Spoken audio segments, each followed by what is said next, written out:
SV news కు స్వాగతం. ముందుగా హెడ్లైన్స్. న్యూఢిల్లీలో ప్రయాణికులకు అందుబాటులో వచ్చిన మరో ఎయిర్పోర్ట్. పేరెంట్ టీచర్ మీటింగ్ను గొప్పగా కొనియాడిన సోము వీర్రాజు.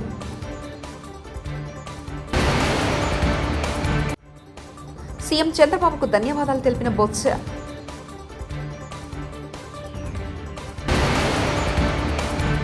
విజయసాయిరెడ్డిని వదిలే ప్రసక్తి లేదు, హోంమంత్రి అనిత. దేశ రాజధాని న్యూఢిల్లీలో మరో అంతర్జాతీయ విమానాశ్రయం త్వరలో ప్రయాణికులకు అందుబాటులోకి రానుంది. అందుకోసం సోమవారం నోయిడాలోని జవహర్ విమానాశ్రయంలో తొలిసారిగా విమానాల ట్రయల్ను నిర్వహించారు. ప్రస్తుతం న్యూఢిల్లీ నగరంలో జిఎంఆర్ ఇందిరాగాంధీ అంతర్జాతీయ విమానాశ్రయం నిత్యం ప్రయాణికుల రద్దులతో కిటకిటలాడుతుంది.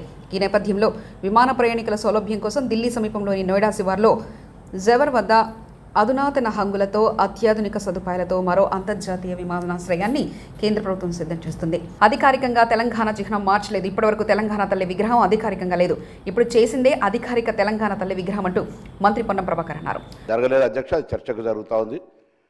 తెలంగాణకు సంబంధించి ఎక్కడ కూడా గేయం లేదు. కొత్తగా తెలంగాణ ప్రభుత్వం తెలంగాణ సెంటిమెంట్కి అనుగుణంగా తెలంగాణ పేరు మీద ఏర్పడ్డ ప్రభుత్వం తెలంగాణకు సంబంధించి ఒక గీతం ఉండాలనే కనీస ఆలోచన లేనప్పుడు మా ప్రభుత్వం రాగానే తెలంగాణ గీతం ఉండాలని ఒక గీతాన్ని తీసుకొచ్చి అధికారికంగా క్షేత్రస్థాయిలో దాన్ని వాడుతూ ఉన్నాం.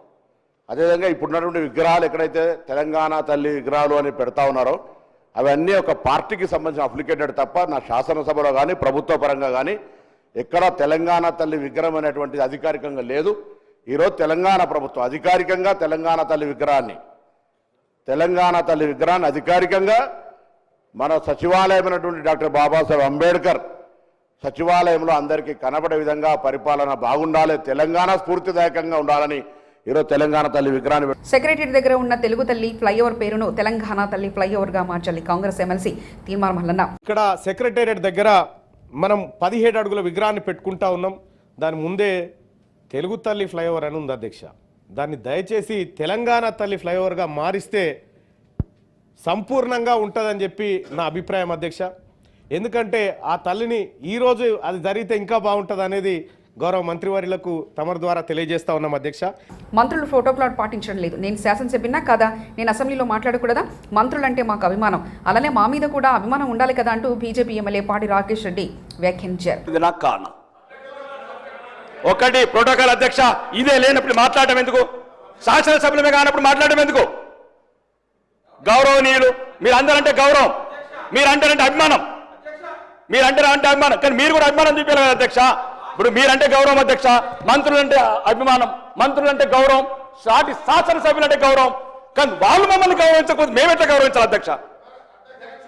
కేసీఆర్ ముఖ్యమంత్రిగా అసెంబ్లీకి రావాలి అంటూ నోరు జారిన కాంగ్రెస్ విప్ ఎమ్మెల్యే రామచంద్ర నాయక్. ఈరోజు వారు సభలో రావాల్సింది. ముఖ్యమంత్రిగా, మాజీ ముఖ్యమంత్రిగా వారు వచ్చి ఏదైనా సలహా సూచనలు ఇచ్చి ఉంటే సభ కూడా సంతోషించేది అధ్యక్ష. ముఖ్యమంత్రి ప్రవేశపెట్టిన తెలంగాణ తల్లి రూపకల్పనకు సంపూర్ణంగా స్వాగతిస్తున్నామంటూ ఎమ్మెల్యే పోచారం శ్రీనివాసరెడ్డి అన్నారు. ముఖ్యమంత్రి గారు ప్రవేశపెట్టినటువంటి యొక్క తెలంగాణ తల్లి విగ్రహ రూపకల్పన పైన దాన్ని సంపూర్ణంగా ఆమోదిస్తూ సహృదయంతో స్వాగతిస్తూ వారికి అభినందనలు తెలియపరుచుకుంటూ నేను సెలవు తీసుకుంటున్నాను. ఎవరు ఒప్పుకున్నా ఒప్పుకోకపోయినా సోనియా లేకుంటే ఈ జన్మకు కాదు కదా, వచ్చే జన్మలో తెలంగాణ వచ్చేది కాదు. మంత్రి కోమటిరెడ్డి వెంకటరెడ్డి.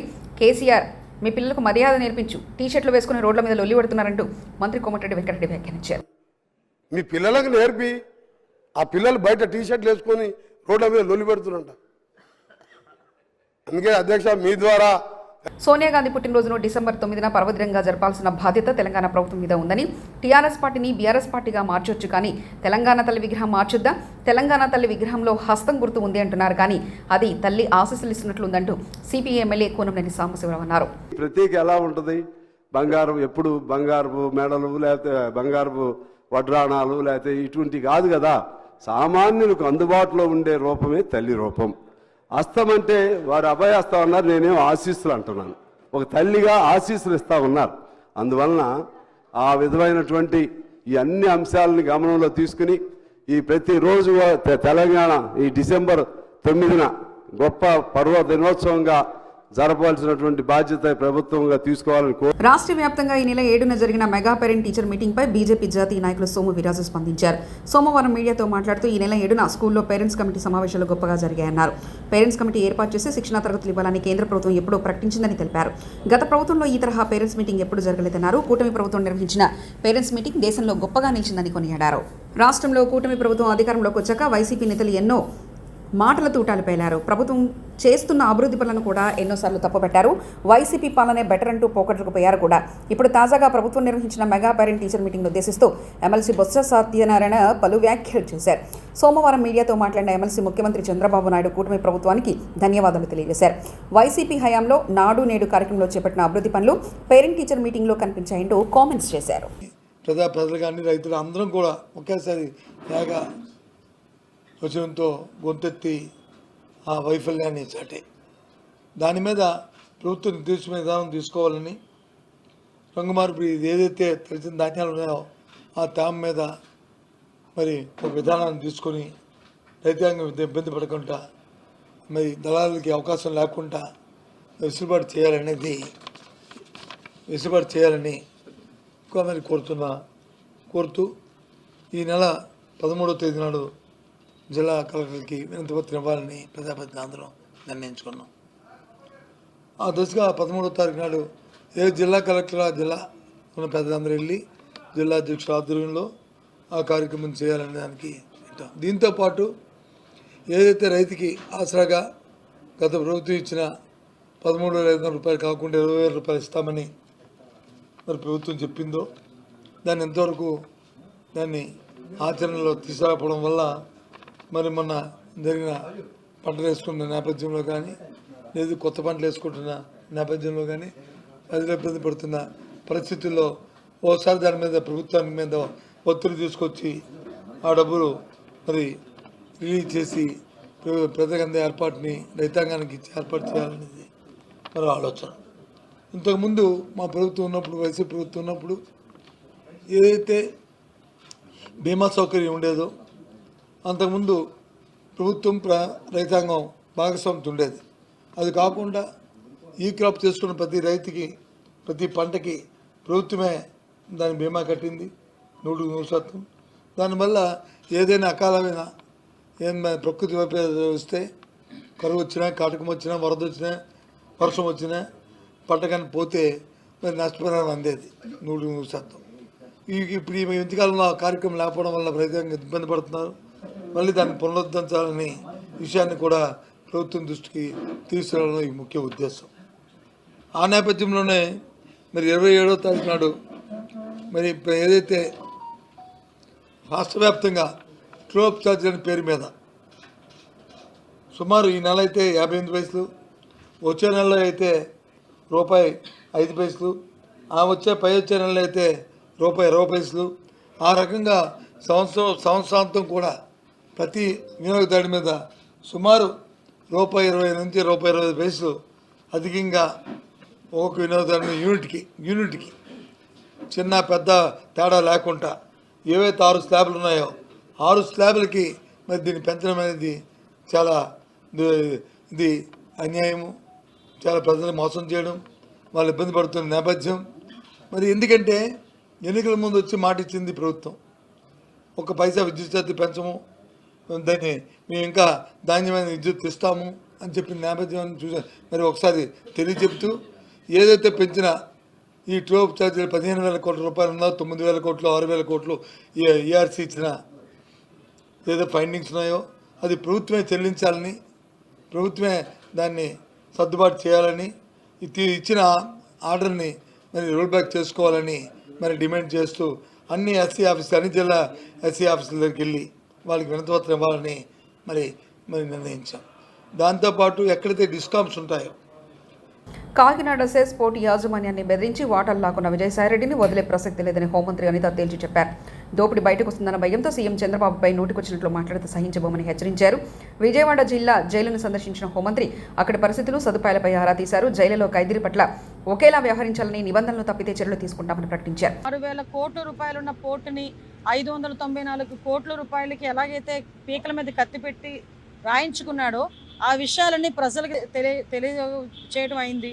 అదేవిధంగా ఇందులో వైవి సుబ్బారెడ్డి అల్లుడు కూడా అందులో ఇన్వాల్వ్ అవటం, విజయసాయిరెడ్డి అందులో ఇన్వాల్వ్ అవటం. అంటే వీళ్ళ పరిస్థితులు ఎలా ఉన్నాయంటే 5 సంవత్సరాలు రాష్ట్రాన్ని మొత్తం భ్రష్టు పట్టించేసి, రాష్ట్రాన్ని సర్వనాశనం చేసేసి, రాష్ట్రంలో ఉన్న సంపదనంతటినీ దోపిడీ చేసి, ఆఖరికి రాష్ట్ర ప్రజల తాలూకు ఆస్తులు కానీ, ప్రభుత్వ సంస్థల తాలూకు ఆస్తులు కానీ, ప్రైవేటు సంస్థల తాలూకు ఆస్తులు కానీ అన్నీ కొల్లగొట్టి పీకల మీద కత్తిలు పెట్టి వాళ్ళ పేర్ల మీద రాయించుకొని ఈరోజు అవన్నీ కూడా బయటకు వస్తున్నాయన్న భయంతో చంద్రబాబు నాయుడు గారి మీద మాట్లాడితేనో, లోకేష్ గారి మీద మాట్లాడితేనో టాపిక్ డైవర్ట్ అవుతుంది అనే ఉద్దేశంతో నోటికి వచ్చినట్టు మాట్లాడే పరిస్థితి. నేనేమంటానంటే ఒకళ్ళ గురించి మాట్లాడేటప్పుడు 2 రకాలుగా ఆలోచించుకోవాలి. అవతల వ్యక్తి స్థాయి, అవతల వ్యక్తి వయసు, అట్ ద సేమ్ టైం మన స్థాయి, మన వయసు, 2 కూడా ఆలోచన చేసుకోవాలి ఒక రాజకీయ నాయకుడు మాట్లాడేటప్పుడు.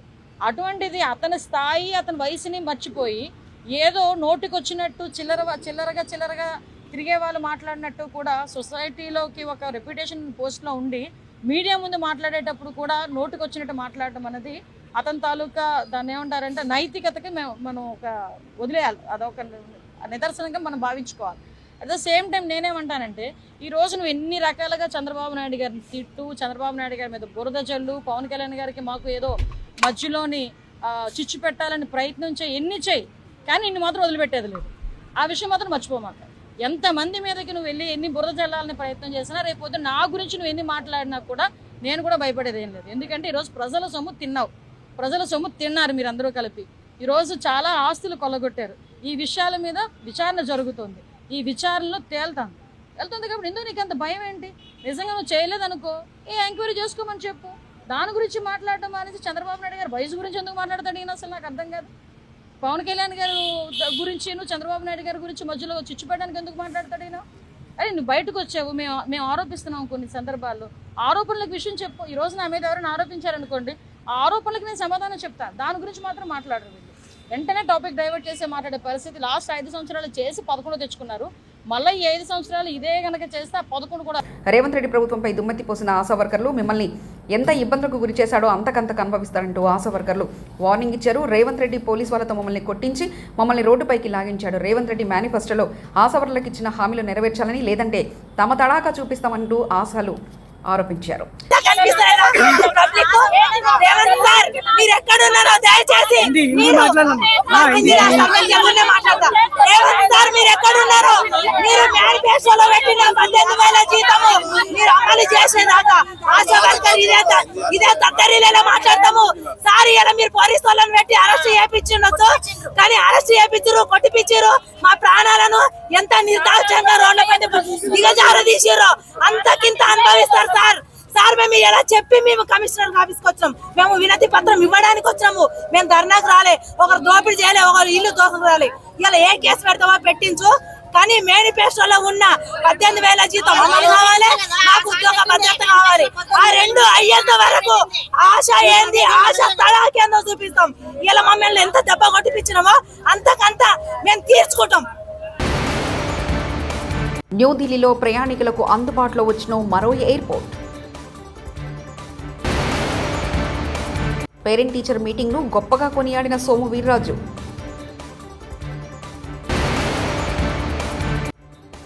సీఎం చంద్రబాబుకు ధన్యవాదాలు తెలిపిన బొత్స.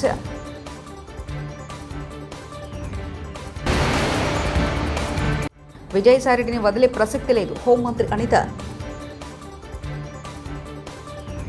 ఇవి బులెటిన్ విశేషాలు. చూస్తూనే ఉండండి ఎస్వీ న్యూస్.